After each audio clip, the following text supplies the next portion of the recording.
Hey guys, this is Illusion PODFIC, and today we're going to be reading Find Me in the Dark by Redwick and Robin. The summary is, who is that girl? Alright, without further ado, let's hop right in. Bruce stood looking at himself in the floor-length mirror and gave a deep sigh. He looked ridiculous. He didn't know why he agreed to Harvey's demands to go to a local costume party. And now, looking at himself in a gray ghost costume, he immediately regretted his decision. He sighed once more, before taking the hat off to comb his fingers through his hair and scratch at his scalp. Just as he was about to call out to his roommate, the door swung open and in walked Harvey. Bruce snorted as his eyes trailed down the other man. His face was painted pale white, eyes smudged with black, and 2 drops of red coming from both corners of his mouth. He wore a suit with a long cape tied around his neck, and his hair was slicked back with gel, which made it look greasy. Bruce shook his head and placed his hat back on his head. "You look great!" Harvey bellowed out with a large grin. But the smile soon melted away as he saw the hesitancy dripping from Bruce. He began to shake his head roughly. No way," he said, pointing his fingers in Bruce's face. "You are not backing out." Bruce sighed and brushed his hand aside before looking at himself in the mirror again. "Come on," his best friend pleaded. "You never go anywhere." "I know." "And you promised." "I know." Harvey swung his arm out and wrapped it tight around Bruce's shoulders. Bruce's sights remained on the mirror, and from it he saw Harvey's big grin returned as he looked on at the pair of them. "Are we mice or are we men?" he asked, shaking Bruce the smallest bit. "I don't know if that reference works in this context." "Are we mice?" Harvey asked louder. "Or are we men?" Bruce rolled his eyes. "We're men." The music was so loud that Bruce could hardly hear himself think. The more as time went on, the more people came packing into the large building. The more regret began to course through Bruce. He and Harvey sat at the back of the bar, watching their peers throw dignity to the wayside and just succumb to the energy that was in the air. Still, Bruce found himself with a knot of anxiety in his chest. He took a deep breath and placed his head on his hand, letting his eyes glaze over just the smallest bit. "Isn't this great?" Harvey called out over the beating rhythm that surrounded them. Bruce looked at his friend and said nothing in return. His friend rolled his eyes. "Lighten up! The night is young and so are we." Still, Bruce said nothing. Harvey sighed and leaned heavily onto him, draping his arms over his shoulder. "Come on, B. You gotta hang tight to your youth while you still can. Don't let it slip away before you have a chance to really taste it." Bruce raised a brow. "Wow. What? That was kind of poetic for you." Harvey smiled wide. Bruce rolled his eyes, but couldn't fight the smile that came over his mouth. That was when he heard it. He shouldn't have is the thing. The music was so loud, the murmur of the crowd so intense, but he did. He heard a loud, deep laugh that caught his attention in the way that nothing else ever did. He turned to the sound and found himself looking at an angel. Literally. A couple of feet away stood a woman. She wore a simple white summer dress, her hair wavy, with 2 small braids framing her face. Her cheekbones were dusted over with golden powder, and on her back were a magnificent set of golden wings. He felt heat run to his cheeks and the tips of his ears. For a moment, he just couldn't stop looking at the woman. And she seemed to catch on that someone was staring at her because she looked in Bruce's direction, and their eyes locked together. Neither one made a move for a few beats. After a moment passed, the angel tilted her head to the side, gave a smile, and waved at Bruce. He waved back. She then disappeared into the crowd, and Bruce then caught his breath before turning back to the bar and staring down at his hands. "You all right?" Harvey asked. Bruce jumped slightly. He had almost forgotten that Harvey was still by his side. Harvey raised a brow. He cleared his throat and nodded his head. Yeah, I'm all right." Harvey didn't look convinced in the slightest, but all that fell to the wayside when a familiar tune filled the room. The 2 of them looked at one another before laughing. Harvey clapped both hands on Bruce's shoulders before pushing him out of the seat and towards the dance floor. Bruce resisted for as long as he could, fighting back against his best friend. But Harvey was resilient in his task to get him to dance, and used all of his strength. And Bruce found he couldn't fight anymore and let himself be led to the middle of the crowd. He watched as Harvey then began to dance and couldn't help but laugh hard at how stupid he looked. But Harvey paid him no mind. That was something Bruce always envied about Harvey. The way he could just be free. He looked at the costumed individuals that surrounded him. Some had stopped and were looking at Harvey laughing. And then they would get into a spirit and start dancing themselves. He didn't know any of these people, and they didn't know him. Gotham was a big city. He was most likely never going to see these people again. and with that in mind, he took a deep breath and began to dance. He looked at himself in the mirror of the bathroom before letting out a breathy chuckle. He was tired.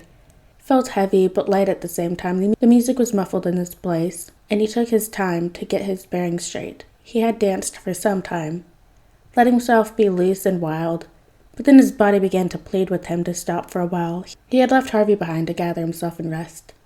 He took his hat off and wiped the sweat from his forehead before exiting the bathroom. He immediately made his way over to the bar, and was thankful for the vacant seat in his line of sight. He sat down heavily and attempted to wave the bartender over, desperate for a bottle of water. But before he could, a voice called out and caught the young woman's attention.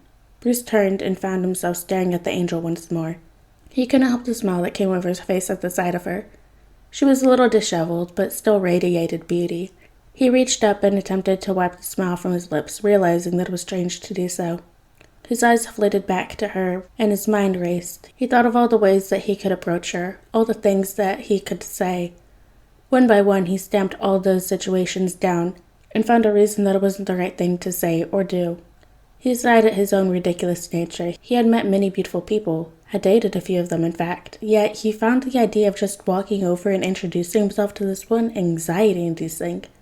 It was then that a man came seemingly from the darkness. Bruce watched as he stopped in his tracks at the sight of the angel, watched as his eyes trailed down the length of her body ever so slowly, watched as a smile came across his mouth and a glint over his eyes. Immediately, Bruce sat up, and as the man walked over to her, he leaned heavily against the bar, lightly bumping her, which caused her to jump. She turned to the man, and his smile grew into a large grin. They were too far away for Bruce to know what they were saying, but over the course of a few minutes, he watched as the man began to invade the woman's space, which caused her to back up. She lifted her hand and placed it against his chest, attempting to push him away. The man just smiled and took her hand in his, held it tight. He leaned down and pressed a kiss to her bare shoulder, which caused her to go rigid. Without a second thought, Bruce leapt from his seat and walked over to the angel and the man leering over her. "There you are, baby," he said, wrapping his arm over her shoulder and pulling her in tight to his side. The mystery woman looked at him for a moment before catching on and going with the lie. Bruce then set his gaze on the man who was terrorizing her. "Who's your friend?" he asked, his voice filled with faux interest. The man looked Bruce up and down, seeming to take in his broad chest and shoulders paired with his height. The man took a step back. "No one," he said. "Didn't know she had a boyfriend. Sorry, man." Bruce tilted his head to the side. "You really should be apologizing to her." He rolled his eyes before looking over at the angel. "Sorry." She said nothing, simply stared at him with a cold look. He seemed to catch on that she wasn't in the mood to give him any more of her time, and then he slinked away back into the crowd. Bruce looked at the woman who was currently leaning heavily into his side. "You want to head outside and catch your breath?" She nodded her head before allowing him to lead her into the streets. They then parted and she released a heavy sigh, her hand coming up to tug a lock of her hair. "Thank you," she said. He shrugged his shoulders. "It's no problem, really." She rolled her lips together and looked him up and down before smiling at him. "The gray ghost," she said. "My hero." Bruce chuckled and swept his cape up before giving a deep bow. Any stupidity on his part was worth it as she let out the same laugh that had caught his attention earlier. He looked up at her and gave a smile. She bit down on her lower lip and began to play with the hem of her dress, looking down the streets and then back at him. She tilted her head to his side, a look of fondness on her features. "What?" he asked, standing up straight. She shook her head. "Sorry, He gave her a smile, encouraging her to go on with her train of thought. "Do you like ice cream?" the angel asked. He furrowed his brow in confusion. "Yes? I know a great little place just down the road," she said, swaying side to side as if she was nervous. "Let me treat you?" Bruce smiled before biting down on his bottom lip. He shrugged his shoulders before she began to lead the way. The streets were unusually calm for a night in Gotham. It was a city that usually never slept, yet there was a calm serenity that had taken over which caused Bruce to breathe a sigh of relief. On the occasion, he threw glances at the woman beside him. The lights that were dotting the roads washed over her face, making her glow. He smirked when she caught his eyes, before looking away and focusing on the journey ahead. The ice cream shop was a quaint little place filled with bright colors and quiet music. An older man sat behind the counter and gave them a smile at the sight of the two of them. "Oh-ho," he said. "What do we have here?" Bruce chuckled to himself, thinking of what an odd sight they were. An angel and the gray ghost wandering into a small little business late into the evening. The woman wrapped her hands around Bruce's arm and led him to the counter.